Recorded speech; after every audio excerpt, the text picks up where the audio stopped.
हाँ, भगवान का कैसे ये उपदेश कौन सा उपदेश है? पहला उपदेश है, पहला। तो इसका धम्मचक्र प्रवर्तन सूत्र का पठन आप लोग डेली करते हैं? करते हैं नहीं करते हैं? करते हैं। घर पे नहीं करते होंगे, बिहार में आकर के करते हैं। कई बार कुछ लोगों के मन में ऐसा भी भाव आता होगा कि धम्मचक्र प्रवर्तन सूत्र का पठन करते करते करीब आधा घंटा तो लगता है। आधा घंटा लगता है कि नहीं लगता? आधा घंटा लगता है। बहुत ठीक से करो तो पौना घंटा लगेगा, और अच्छे से अगर आप करो तो ये धम्मचक्र प्रवर्तन सूत्र पूरा 1 घंटे में खत्म होता है। समझ में आ रहा? और जल्दबाजी में हम लोग इसको कितने घंटे में ख़त्म कर देते हैं? हाँ, महज 30 मिनट में इसको ख़त्म कर लेते हैं। और अगर आप 30 मिनट में इसको जब ख़त्म करते हैं तो जो शब्द हैं उसमें बीच बीच में कुछ ऐसे ऐसे शब्द आते हैं जहाँ पे आप थोड़ा सा ठहर करके, रुक करके, फिर उसको पढ़ करके फिर आगे बढ़ेंगे। मैं आपको बताता हूँ, आपको हिंदी पढ़ने की ज़रूरत नहीं है। मतलब समझ रहे हैं? धीरे धीरे जब इसको आप समझ जाएंगे तो उन शब्दों को पढ़ते पढ़ते आपके मन में वैसे वैसे क्या चलने लगेंगे? विचार चलने लगेंगे। तो केवल इसका पठन करना ही अपने आप में एक अद्भुत जो है फल देता है। किसका? शुद्ध पठन, जो धम्मचक्र प्रवर्तन सूत्र है उसका पठन करना। एक कोई अंधविश्वास की बात नहीं कह रहे, इस समझ की बात कह रहे। और अगर आप लोग अर्थ नहीं भी समझते हैं, केवल ये बुद्ध वचन है और पहला बुद्ध का उपदेश है, ऐसा रख करके श्रद्धा भाव से अगर इसका पठन करते हैं तो भी लाभ देता है। और आप लोगों को ये धम्मचक्र प्रवर्तन पूरा याद होना चाहिए। याद होना चाहिए कि नहीं हो चाहिए? क्या जी अर्पित? हो जाएगा?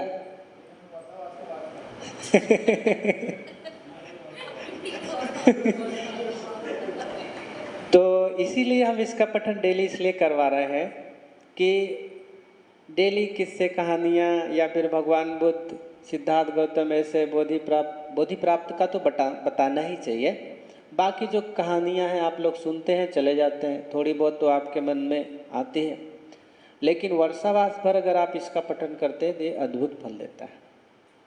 और इसको आप हिंदी पाली में पूरा नहीं याद करें, वैसे तो पूरा याद कर लेना चाहिए और याद हो जाएगा। इसको याद करने की बहुत सरल विधि है जो मैं बताता हूँ और आप लोगों को भी बताया है और फिर से बताऊँगा। उस तरीके से आप याद करेंगे तो जल्दी से याद हो जाएगा। समझ में आ रहा? और दूसरा, नहीं भी याद हो रहा है धम्मचक्र प्रवर्तन सूत्र पूरा पाली में, तो कम से कम आप लोगों को हिंदी में तो, या आप जिस भाषा को जानते हैं, कोई यहाँ तो मराठी लोग हैं नहीं, यही नहीं मराठी भाषा वाले, तो जो मराठी भाषा समझते वो मराठी भाषा में याद कर लें, जो गुजराती समझते वो गुजराती भाषा में याद कर लें, जो लोग हिंदी समझते वो हिंदी भाषा में याद कर लें। जब थाईलैंड वाले थाई भाषा में याद कर सकते हैं और वो भी पाली भी पढ़ सकते हैं, जबकि उनके लिए कितना कठिन जाएगा। तो वो उपासक उपासिका इसका पठन करते रहते हैं, तो वो अपनी भाषा में, तो ये तो हम लोगों की अपनी भाषा है ना, इसी भाषा में तो बुद्ध ने उपदेश किया है। समझ में आ रहा? तो हम लोगों आप लोगों के लिए आसान है कि नहीं है? बहुत आसान है। इसलिए पाली में याद हो या ना हो, लेकिन हिंदी में आपको सबको धम्मचक्र प्रवर्तन सूत्र का पठन अर्थ सहित पता होना चाहिए। और इसकी महत्ता मैंने बार बार बताया है कि भगवान बुद्ध ने इतने ही संक्षिप्त में, हालांकि विस्तृत है लेकिन फिर भी जितना भगवान बुद्ध का उपदेश है उनमें ये संक्षिप्त में इसमें सब कुछ समा गया है, भगवान का पूरा धर्म। समझ रहे हैं? बुद्ध का पूरी शिक्षा किसमें समा गई? हाँ, इसी सूत्र में। इस सूत्र में चार्यार सत्य में अष्टांगिक मार्ग है, प्रतिसमुत्पाद है, समझ में आ रहा? अनित्य दुख अनात्म है, ये सब कुछ इसी में समाये और इसी में भगवान बुद्ध की शिक्षा है। तो आप लोगों को जैसे जैसे पढ़ते जाएं वैसे वैसे मनन भी करते जाएं। और ये आपका जो आधा घंटा भी आप अगर पढ़ेंगे, 1 घंटा भी पढ़ेंगे, तो पहली बात कि दिमाग में बैठा के रखिए, और कहीं दिल में जगह है तो वहाँ बैठा लीजिए कि एक इसका पठन करना ये व्यर्थ नहीं है। समझ में आ रहा? तो इसलिए हम लोग, मैं जो है प्रवचन करने से भी ज़्यादा इस चीज़ का ध्यान देता हूँ। और कारण एक और है, एक कारण और है। वो क्या है कि इसमें हम कुछ बदलाव नहीं कर सकते। मान लो मैं आपको उपदेश कर रहा हूँ और उपदेश करते करते मैं मेरी बुद्धि का भी तो बता सकता हूँ। और मेरी बुद्धि कौन सा अरहत की बुद्धि है, मुक्त पुरुष की बुद्धि है, बुद्ध पुरुष की है? समझ में आ रहा? मेरी बुद्धि तो ऐसे है ना, तो मैं कुछ भी बता सकता हूँ और जो मैं समझूंगा वही बताऊंगा। लेकिन जब आप एकदम यही पठन करेंगे तो इसका अर्थ, जैसा पठन मैंने आप लोगों को, सारे लोगों को दे दिया है, उसमें अर्थ सहित दिया है, तो एक एक अर्थ, एक एक लाइन, एक एक शब्द जब पढ़ते जाएंगे तो उसमें कहीं कोई मिलावट नहीं है। सबसे पहली बात, कुछ भी मिलावट नहीं है। और जिसको बिना मिलावट के चार यार सत्य का पठन, मनन, चिंतन और भावना हो गया, तो वो समझो कि भगवान बुद्ध के धर्म को साक्षात्कार कर रहा है। समझ में आ रहा? जैसे आप पढ़ते हैं कि एवं में सुतंग, ये तो समझ ही गया होगा कैसा मैंने सुना है। एक समय यानी भगवान बुद्ध कहाँ है? वाराणसी में विहार कर रहे हैं। विहार का मतलब मैंने बताया था, हाँ, निवास कर रहे हैं, विहार कर रहे हैं। और ये भी क्या है जहाँ हम लोग हैं? हाँ, विहार है, एक खाली विहार है। समझ में आ रहा? बुद्ध विहार नहीं है, क्या है? केवल खाली विहार है। बुद्ध विहार कब कहा जाएगा? जब वहाँ पे बुद्ध वास करेंगे तब वो क्या हो जाएगा? बुद्ध विहार। और दूसरी चीज, अब आप लोग कहेंगे मूर्ति रखी गई है, तो मूर्ति के हिसाब से किसका विहार हो गया? बुद्ध विहार हो गया। तो अगर मूर्ति रखी गई है, मूर्ति के हिसाब से ये बुद्ध विहार है, तो क्या आप लोगों का ये आते वक्त ये भाव बन पाता है क्या कि ये बुद्ध बैठे हैं? मतलब समझ रहे हैं? जब भाव नहीं बन पाता है तो फिर कहाँ से ये बात होगी? आपको क्या लगता है? मूर्ति है, समझ में आ रहा? वैसे है तो मूर्ति ही, उसमें न जान है, न कुछ है, न सांस आ रही है। लेकिन हम बुद्ध का रूप मान करके अगर यहाँ पे स्थापित किए हैं, तो अगर बिहार में आकर के हमारा भाव ऐसा बन जाता है कि बुद्ध विराजमान है, तो समझ लो कि आपके लिए क्या हो गया? बुद्ध विहार। नहीं तो क्या है? विहार है, गार्डन है ना? घूम के आओ, वही होता है। हम लोग गार्डन में भी जाते हैं, आजकल गार्डन में भी बुद्ध बैठे हुए हैं, विहार, बुद्ध का मूर्ति और वो सारी चीज़ें मिल जाएंगी, तो गार्डन जैसा हो जाएगा। गए, घूम के चले आए, कुछ भी मन परिवर्तन नहीं हुआ।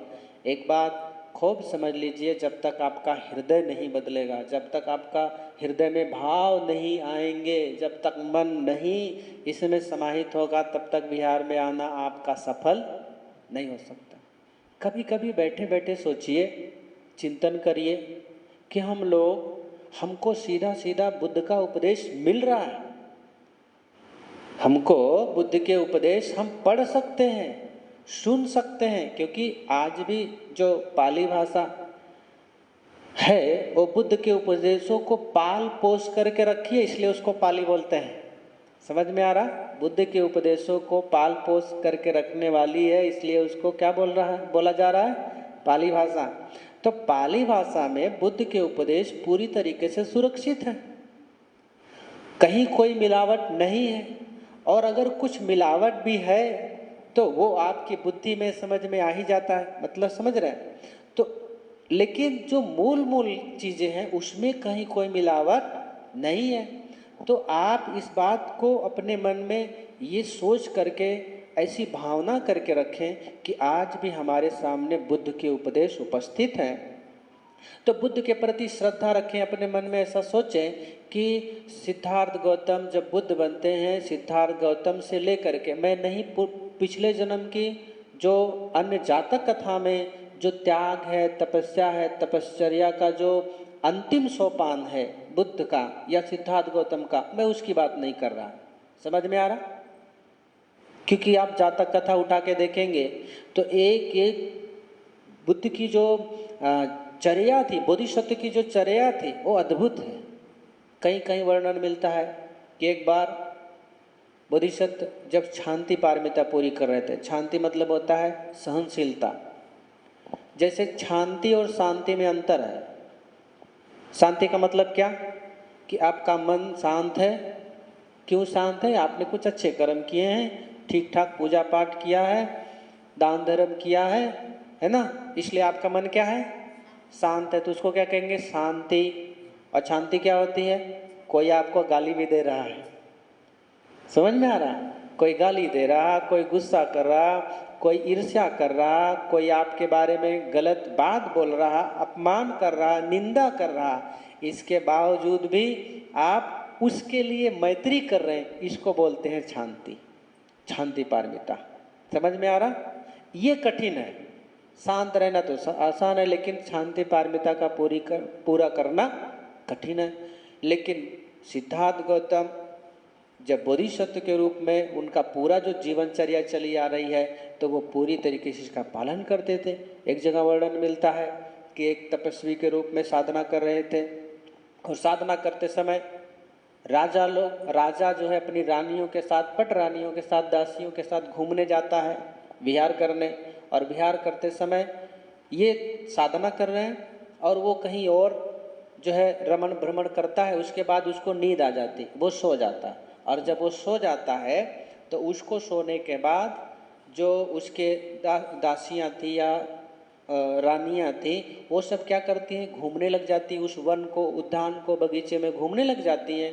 और घूमते घूमते किसके पास जाती हैं? जो वो तपस्वी थे, वो तपस्या कर रहे हैं, ध्यान कर रहे हैं, उनके पास जाती हैं।